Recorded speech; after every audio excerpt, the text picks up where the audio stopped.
Hello guys, in this video I'm going to show you how to add pain relief to the birth plan on the Pregnancy Plus application.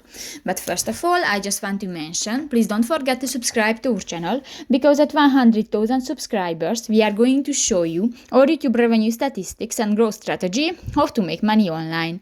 So let's jump into it. First of all, open the application on your device. New, click to the Me button next to the baby icon at the lower side of the screen and click to the Birth Plan button. In the Select Items section, you can find the Pain Relief option under the Induction button. Click that and you can find different options. For example, I don't want to be offered narcotics for pain relief, or if possible, I would like an epidural, and others. And if you want to add an item to your birth plan, just click the plus icon and done. So that's pretty much it for this video, guys. See you in the next one. Bye bye.